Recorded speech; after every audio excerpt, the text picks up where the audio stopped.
Je vous propose donc de commencer par la première communication. Cette communication, elle est faite par un des lauréats des masters de chirurgie et de la Fondation de l'Avenir. Et donc j'appelle Henri-Arthur Leroy de Lille, qui va nous présenter son travail sur la thérapie photodynamique interstitielle et le glioblastome, avec une étude préclinique du fractionnement. Ensuite, son tuteur, Nicolas Reims, fera une intervention à titre de commentaire. Cher maître, chers membres de l'Académie, merci de me donner l'opportunité de me présenter nos résultats de recherche.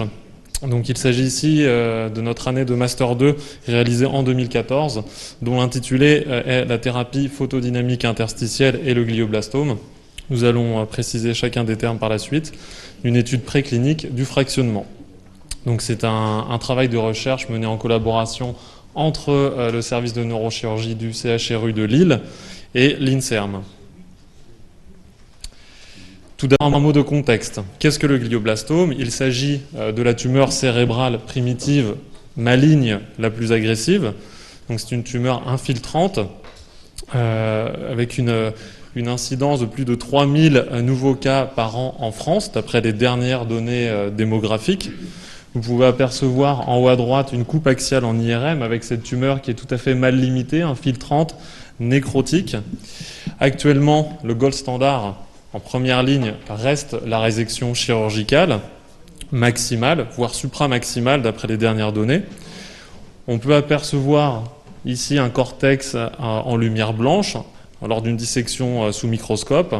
Ces dernières années, on utilise également la résection fluoroguidée qui permet de distinguer la zone tumorale apparaissant en rosé de la zone saine en bleuté.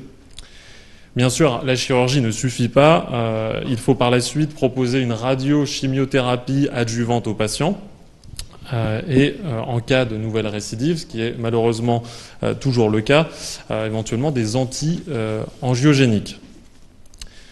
Le pronostic reste tout à fait péjoratif, avec moins d'un quart des survivants à 2 ans, même après un traitement chirurgical puis radiochimiothérapie, avec une récidive qui est très souvent locale.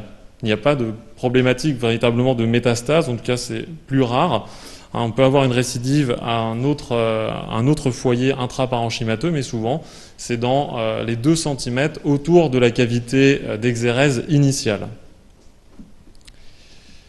Il s'agit ainsi d'améliorer le contrôle local, et c'est là que l'on s'est posé la question de l'intérêt de la thérapie photodynamique.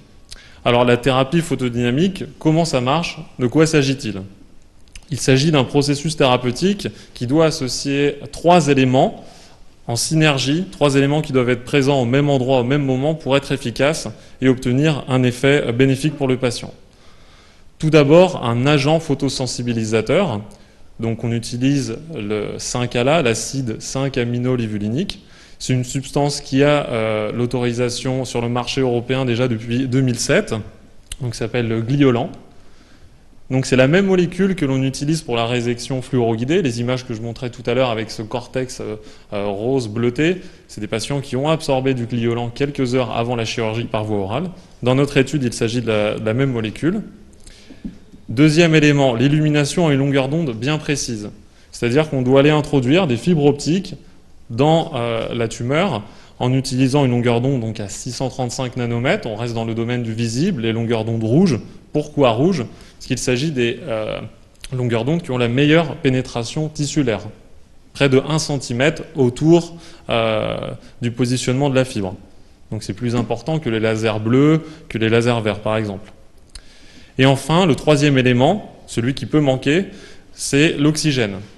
Dans des tumeurs qui sont agressives, nécrotiques, que ce soit cérébrales ou dans d'autres organes, souvent il y a une hypoxie intratumorale.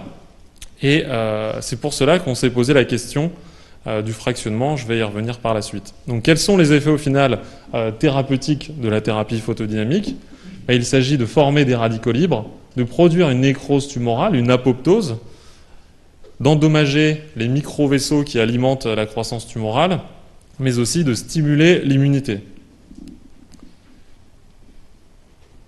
Donc, pour optimiser le traitement, Pour s'assurer que les 3 éléments soient présents de manière synchrone, on a pensé au fractionnement, puisqu'on s'est rendu compte, en se basant sur la littérature préexistante déjà depuis plus de 10 ans, que lorsqu'on illumine, très rapidement, au bout de quelques secondes, la pression intratissulaire en oxygène va chuter. Et fractionner l'illumination, ça laisse le temps au tissu de se réoxygéner avec un seuil suffisant pour avoir un effet thérapeutique. Donc déjà, ma collègue, Dr Tétard, qui avait travaillé sur cette thématique il y a 2 ans, avait montré que quand on illumine de manière continue, c'était moins efficace. Nous, on a souhaité pousser le raisonnement au maximum en testant, en comparant différents fractionnements et en évaluant les résultats à la fois en IRM mais également en histologie. Donc comment avons-nous fait tout ça? On s'est basé sur un modèle animal. Donc on a greffé des rats immunodéprimés avec des cellules humaines de glioblastome. Donc pour pouvoir comparer nos résultats au reste de la littérature, nous avons utilisé une lignée U87, celle qui est communément utilisée comme modèle de glioblastome chez l'animal. Donc on l'a greffé en conditions stéréotaxiques, c'est-à-dire décrites avec des coordonnées X, Y, Z, assurant une bonne reproductibilité du seuil de greffe. Donc on visait le putamen à droite, donc c'est les noyaux gris centraux. Ici sur une coupe d'IRM, donc une coupe coronale, on aperçoit la tumeur qui prend le contraste après injection de produit de contraste. Donc on s'assurait qu'il y avait une bonne prise de greffe, que la tumeur était de taille suffisante, et par la suite, on proposait le traitement. Donc on avait élaboré un plan d'étude avec 3 groupes. Donc le groupe CHAM, qui est le groupe contrôle, ce sont des animaux, des spécimens à qui on a administré le 5-ALA, donc cette molécule qui va photosensibiliser. Par la suite, on introduisait la fibre stéréotaxique sans délivrer d'énergie. On a comparé ce groupe contrôle au groupe monofractionné, donc même dose de photosensibilisant, la même fibre en place, seulement cette fois-ci, on délivrait de l'énergie, 5 joules fraction, donc c'est-à-dire une pause, et puis après le reste de l'énergie, pour une dose totale de 25 joules. Et le multifractionnement, donc c'est 5 joules, avec une intervalle répété, pour une dose totale qui reste la même. Donc on voit la seule différence, c'est le nombre d'interruptions, le nombre de fractions. Donc ici le diagramme de flux, donc le nombre de spécimens greffés, 39, que nous avons alloué de manière randomisée en 3 groupes. Donc le groupe contrôle, monofractionné, multifractionné. Juste ici, avec nos collègues ingénieurs, il s'agit d'un modèle d'encéphale-murin tridimensionnel avec le volume moyen de tumeurs obtenues. Donc on voit que proportionnellement au cerveau du rat, nous avions des tumeurs de volume modeste. Alors quels sont nos résultats ? Ici, je vous propose d'observer des coupes coronales d'IRM réalisées à 7 Tesla. Donc c'est une IRM très haute définition que l'on utilise à Lille pour toutes les études sur modèle murin. Donc qu'est-ce que l'on doit voir ? Ici, en haut à gauche, il s'agit d'une coupe coronale en IRM sur une séquence T2. On observe des remaniements, un aspect hétérogène de la tumeur en comparaison avec ici la tumeur du sujet non traité, une tumeur qui est à peine visible. On voit qu'après traitement, il y a un aspect tout à fait hétérogène et un œdème autour du site de traitement. En haut à droite, il s'agit d'une coupe après injection de produit de contraste, après injection de gadolinium. Et cette fois-ci, on voit qu'il y a une disparition de la prise de contraste centro-tumorale, ce qui correspond probablement à de la nécrose, on va le voir par la suite. Alors que chez le rat non traité, on voit une prise de contraste homogène de toute la tumeur. Là, ça va se compliquer. On arrive sur des séquences plus récentes, séquences de diffusion. On voit qu'il y a une diffusion augmentée au centre de la tumeur en comparaison avec le groupe contrôle où la diffusion n'est quasiment pas augmentée. Et enfin, la perfusion, donc ce qui traduit un peu la vascularisation tumorale, un aspect violacé, donc c'est un aspect vraiment tout à fait restreint, diminué en comparaison avec le groupe contrôle. Maintenant, je vais afficher l'imagerie du groupe multifractionné. On voit que tous les paramètres précédemment décrits, donc l'œdème, les remaniements centrotumoraux sont plus importants. La prise de contraste est floutée. Il y a la barrière hémato-encéphalique, cette espèce de barrière qui empêche les traitements conventionnels de bien pénétrer en intracérébral. On voit qu'elle est rompue. Les valeurs de diffusion sont plus importantes. Il y a également un œdème qui est plus important. Et enfin, la perfusion est effondrée. Donc si on résume, on a une nécrose qui semble induite par le traitement plus importante quand on multifractionne, une diminution de la diffusion, donc c'est-à-dire que les molécules d'eau circulent plus vite, c'est-à-dire qu'il y a moins de cellules encore viables, et une perfusion restreinte. Là, sur ces figures statistiques, on a obtenu des valeurs significatives, avec, lorsqu'on comparait les groupes dans un ordre ordonné, donc groupe contrôle, groupe monofractionné, groupe multifractionné, là on s'aperçoit que la diffusion augmente de manière proportionnelle. Et pour les valeurs de perfusion, c'est l'inverse, elle diminue de manière proportionnelle. Maintenant, on a voulu comparer nos résultats d'imagerie sur une méthode éprouvée, donc l'étude immunohistologique des coupes de rats sacrifiés. Donc ici, on aperçoit donc, le site tumoral marqué T, le site d'inflammation qui apparaît un petit peu plus clair, donc le halo péritumoral après traitement. F, ça c'est le trajet de la fibre. À plus fort grossissement, on aperçoit qu'il y a un plan de clivage qui se crée après traitement entre la tumeur avec le parenchyme sain. Donc, après étude également en statistique, on a observé une nécrose significativement plus présente, plus importante dans le groupe multifractionné, avec un infiltrat macrophagique qui correspond bien à ce qui est logique avec l'inflammation, et un œdème plus important. On a également observé dans le groupe multifractionné quelques néovaisseaux, des néovaisseaux périphériques contenant des hématies. Ici, à grossissement x200, on en voit quelques-uns. Donc on a l'impression quand même que le traitement multifractionné est plus efficace, détruit plus de tumeurs, mais produit peut-être un effet adverse de création, genèse de néovaisseaux en bordure. Après l'examen anatomopathologique standard, maintenant le marquage de l'apoptose. Donc au final, l'apoptose, c'est une mort plus physiologique, plus souhaitable que la nécrose, qui est non sélective, qui est inflammatoire. Et là, qu'est-ce que l'on observe? On observe qu'au centre de la tumeur, il n'y a pas vraiment de marquage d'apoptose. Le marquage de l'apoptose apparaît en marron. Là, on voit que l'apoptose, elle est surtout périphérique. Elle apparaît très clairement en fort grossissement. Et pareil, l'apoptose est plus importante dans le groupe multifractionné. Alors, quelles ont été les limites rencontrées au cours de cette année d'expérimentation animale en utilisant l'IRM, les techniques d'anatomopathologie conventionnelles? Nous avons essuyé donc, un taux de prise de greffe modeste. Donc, quasiment un rat sur deux ne prenait pas la greffe. Ce sont les aléas du travail sur modèle vivant. Donc, pour plusieurs raisons là, que j'ai citées ici. Il y avait une variabilité importante dans la croissance tumorale. Certains spécimens avaient une tumeur satisfaisante pour un traitement au bout de 7 jours, d'autres au bout de 3 semaines. Donc il fallait vraiment surveiller les animaux et les passer plusieurs fois en IRM. Notre modèle de cellules utilisé U87, même si c'est le modèle le plus répandu dans la littérature, il a ses limites. Comme je disais en introduction, c'est une tumeur agressive, infiltrante. Eh bien, les cellules U87, elles vont reproduire la tumeur, mais elle va être moins infiltrante qu'en réalité chez l'homme. Bien sûr, le cerveau murin.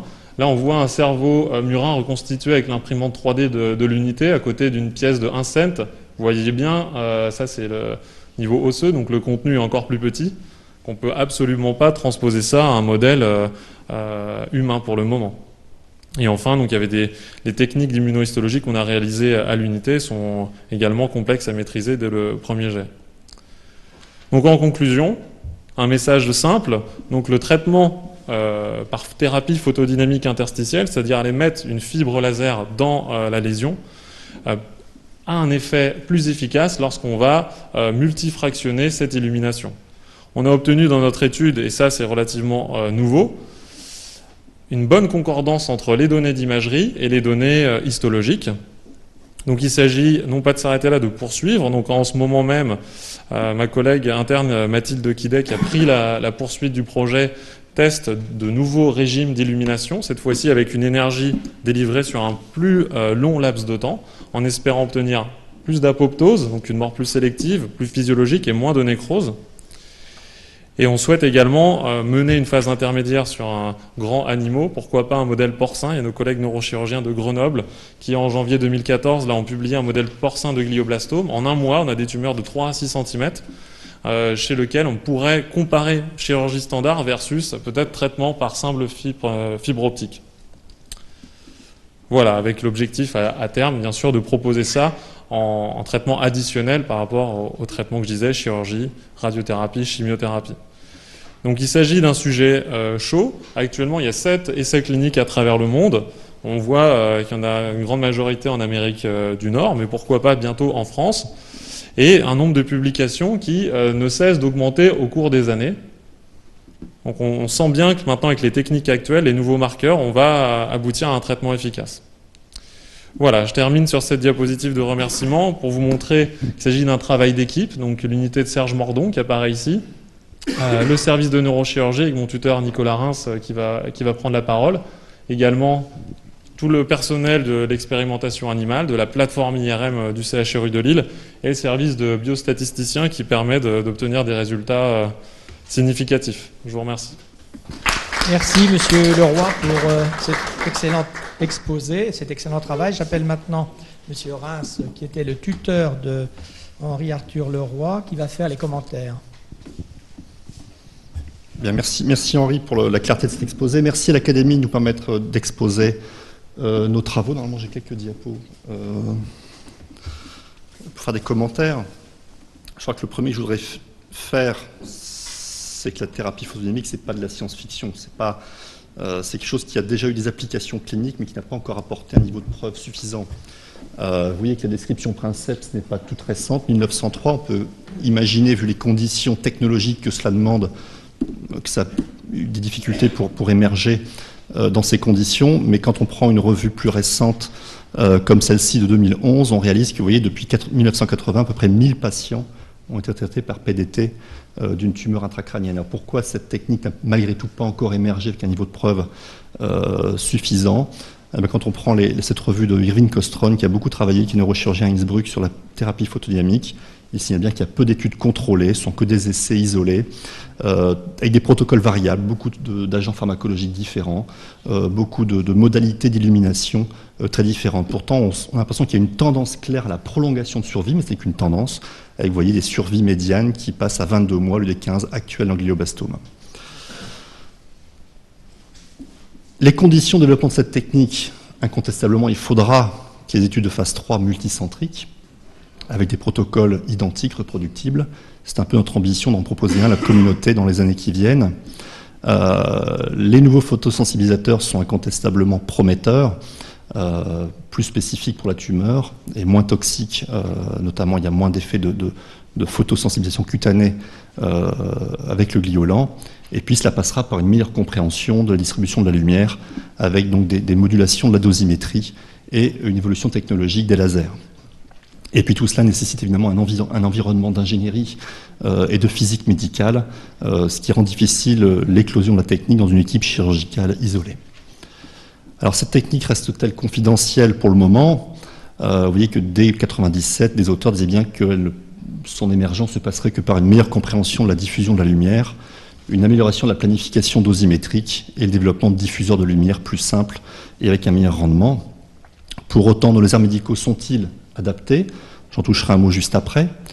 Les agents pharmacologiques, actuellement, nous avons effectivement le gliolan, dont on se sert dans la résection fluoroguidée en routine clinique. Donc cet agent, on change la longueur d'onde, on passe du bleu au rouge, et il devient photosensibilisateur. Donc c'est vraiment le concept de voir et traiter. Donc cet agent, c'est celui-là que nous avons choisi pour notre étude préclinique, parce qu'il nous semble particulièrement adapté à l'émergence de cette technique. La lumière, quelle dose, quel schéma d'illumination, quelle dosimétrie, vous aurez compris que c'est tout le sujet du travail dont vient vous parler Henri Arthur Leroy. Alors les lasers sont-ils une limite technique actuellement? Je vous montre ici un laser d'une puissance de 1 watt en 1980, ça faisait 200 kg, vous imaginez que c'est difficile à gérer dans un bloc opératoire. Le même aujourd'hui, vous voyez, fait à peu près la taille d'une boîte de hamburger pour la même puissance et un poids de 1 kg. Il y a même, vous voyez, des outils beaucoup plus petits, comme ce petit laser ici de 1 watt à côté d'une agrafeuse. Donc c'est vraiment des outils qui peuvent rentrer dans le bloc opératoire et qui nous permettent maintenant d'envisager le développement de cette technique en clinique.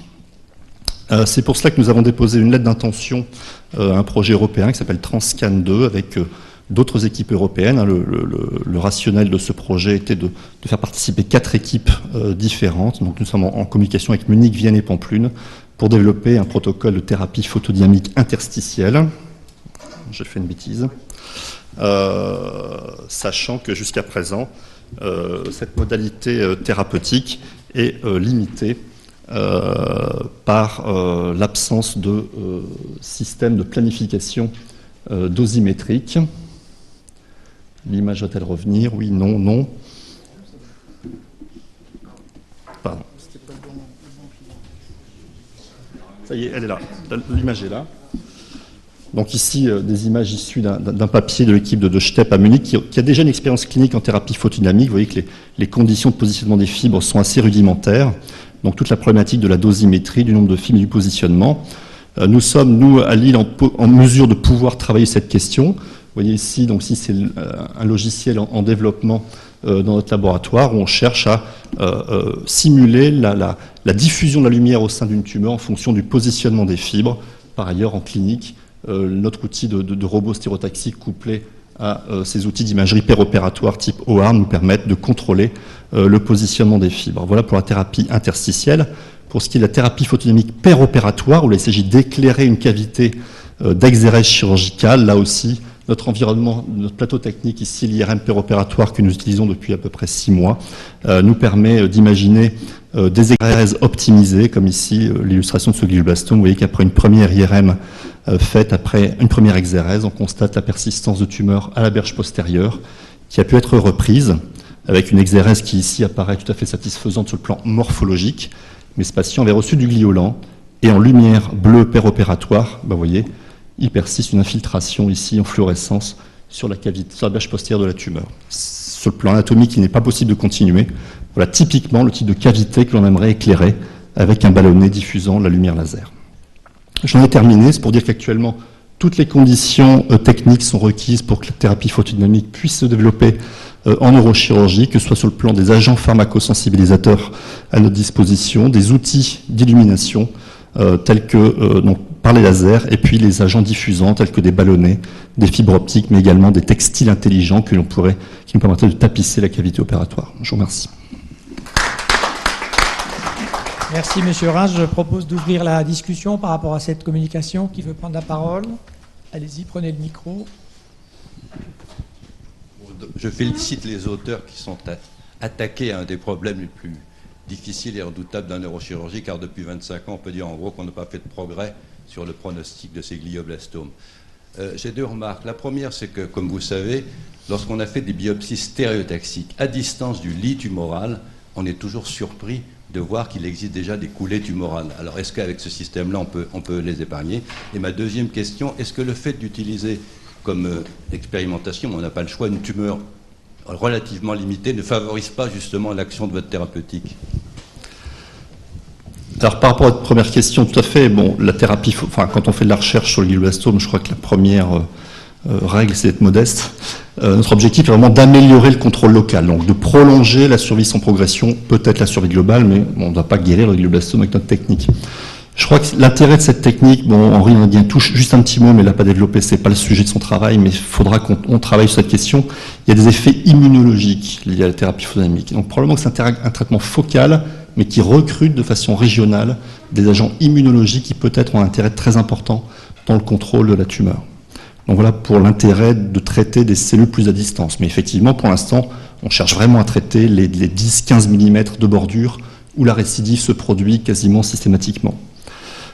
Pour ce qui est du modèle, effectivement, c'est un modèle avec toutes ses limites. C'est pour ça qu'on imagine travailler ensuite sur un animal plus grand, soit un modèle porcin, qui est un modèle induit, soit des modèles spontanés de glioblastomes chez les chiens brachycéphales. Les boxers, les fox terriers développent des glioblastomes de façon spontanée et avec une incidence, je crois, 10 fois plus importante que chez l'homme.